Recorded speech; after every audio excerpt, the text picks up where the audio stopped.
और सभी साथियों को जय मूल निवासी, जय छात्रम, नमो बुद्धाय। साथियों, इसमें एक शब्द है मनुवादी विचारधारा, और एक जो हम कहते हैं हिंदूवादी विचारधारा।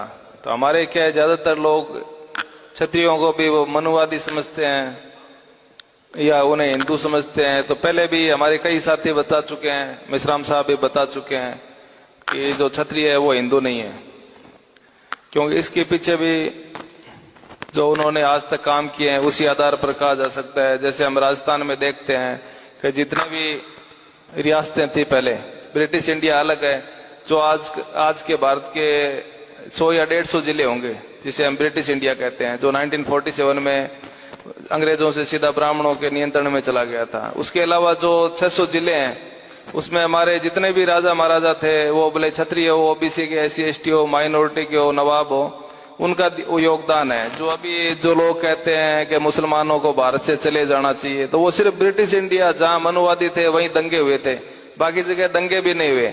क्योंकि वो सामंतवाद जिसे ये बदनाम करते हैं या ठाकुर शब्द पे आरोप लगाते हैं, तो वो मीडिया उन्हीं लोगों का है, मनुवादियों का, या फिल्म इंडस्ट्री भी उन्हीं की है, जो जिहाद सब जैसे सत्य और न्याय के लिए अपना सब कुछ बलिदान कर देना, तो बदनाम वही लोग कर रहे हैं। इसमें एक शब्द वो भी है, दोस्त और दुश्मन को पहचानना।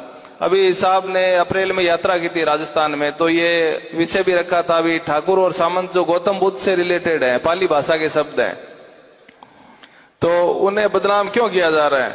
आदिवासियों का सेग्रीगेशन हो या मुसलमानों पे अत्याचार हो या क्षत्रियों पे हमें अलग अलग करना, कि हमारे जो हक और अधिकार हैं उनसे वंचित हम अगर साथ में रहेंगे तो किया नहीं जा सकता, इसके लिए ये अलग अलग किया जा रहा है।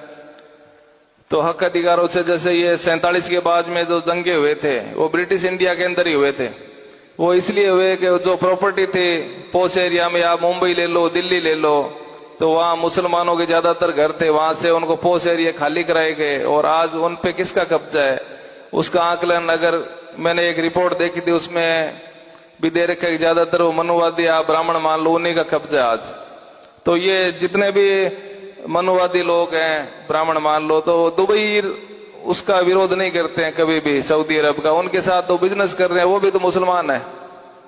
लेकिन आप लोगों से, इसलिए आपके पास अब कुछ है नहीं, ठीक होता तो नहीं करते होता तो हमारे मुख्तार अब्बास नकवी साहब की तरह दामाद बना लेते, तो अभी है नहीं तो साथियों, हमारे लोगों में क्या है, ज्यादातर ये भ्रम की स्थिति बनी हुई है कि क्षत्रिय भी हिंदू है या मनुवादी है।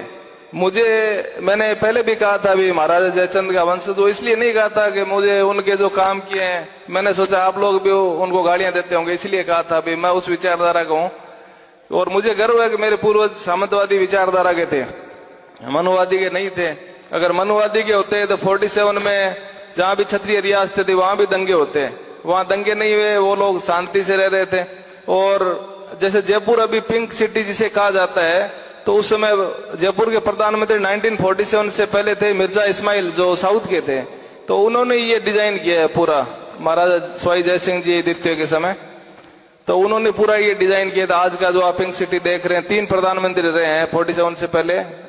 तो पहले भी क्या है, जैसे अलग अलग जो स्टेट थे, 19 रियासतें थी राजस्थान में, तो अलग अलग प्रधानमंत्री या महाराणा प्रताप को जो हिंदुआ सूरज आज कह रहे हैं मनुवादी लोग, तो उनके मनुवादियों के पूर्वज हुए थे राघव चेतन, तो उन्होंने गद्दारी की थी मेवाड़ के साथ, उनका नाम वो नहीं लेते। तो उसके कारण क्या, छत्राणियों को और भी जो लोग थे हमारे, उनको जोर करना, उसमें मुसलमान भी शामिल थे जोर करने में, तो सभी लोगों को करना, उनका नाम वो लेते नहीं है। लेकिन वो अभी मनुवादी विचारधारा इसीलिए थोप रहे हैं ताकि हमारे बाकी जो लोग हैं उनको, महापुरुष जो हमारे, उनको अगर मनुवादी विचारधारा घोषित करेंगे तो बाकी लोगों की प्रेरणा खत्म हो जाए और वो भी धीरे धीरे उसी रास्ते पे चल पड़े। तो इसे समझने की जरूरत है, क्योंकि महाराणा प्रताप ने पिछली बार मैंने कहा था, उन्होंने अपने उदयपुर में मस्जिद भी बनाई है उस समय में, और जितने भी आप देखोगे सब जगह मस्जिद, मंदिर, गुरुद्वारा, तो धर्म के नाम पे उन्होंने वो ज्यादा, मैं भी छात्र में इसलिए नहीं बोल रहा हूँ कि उसको ज्यादा प्रचारित करना है। और ये जय राजपूताना जैसे आजकल सब चल रहा है, तो ये भी अंग्रेजों ने दिया था, पहले ऐसा कोई राजपूताना शब्द से कुछ नहीं था, वो बदनाम करने के लिए इस प्रकार के शब्दों को देते हैं। पहले मेवाड़, मारवाड़, वो क्षेत्र के हिसाब से हो सकता है, पर्टिकुलर किसी, मान लो कोई राठौड़ है तो राठौड़ के नाम से रियासत कुछ नहीं थी, वो स्थान विशेष के नाम पे हो सकती है, और क्षत्रियों के नाम से भी कुछ नहीं था ऐसा, वो राजा सभी के होते हैं। तो अभी ये बदनाम करने के लिए अलग अलग शब्द दे रहे हैं। जैसे अभी वो अपने ये जो महाराणा प्रताप वाला मुद्दा मैंने बताया, छत्रपति शिवाजी की, संभाजी की जिन्होंने हत्या की, वो कह रहे हैं कि वो हम छत्रपति शिवाजी का हिंदवी स्वराज्य लाना चाह रहे हैं। तो उनकी सेना में तो 70% या 30% जो भी परसेंटेज था मुसलमान काफी थे, अंगरक्षक भी उनके थे। तो अंगरक्षक तो आपको नहीं बना रहे, लेकिन नकवी साहब को और बना रखा है अभी। साथियों, अभी हमें मतलब जैसे लोग हमारे फील करते हैं ना, इन भावना की जरूरत नहीं है, क्योंकि काफी नवाबों का भी इस बार जो बना है उसमें योगदान है। तो उस समय राजा भले कोई हो, लेकिन हम सब लोग सेना में होते ही थे, हर प्रकार का हमारा योगदान होता था। जब हम सब साथ थे तो पूरे वर्ल्ड का 40% रेवेन्यू हम कंट्रोल करते थे। अभी हम साथ नहीं है, काफी देशों से लोग यहाँ पढ़ने आते थे। अभी वो इसीलिए सेग्रीगेशन कर रहे हैं ताकि वापस वो व्यवस्था हमारी नहीं बने। तो अभी जो वामन मिश्राम साहब ये कारवां लेके चल रहे हैं, हमें समझने की जरूरत है, चिंतन करने की जरूरत है और साथ मिलके काम करने की जरूरत है। जय छात्रम, जय मूल्यवासी। धन्यवाद।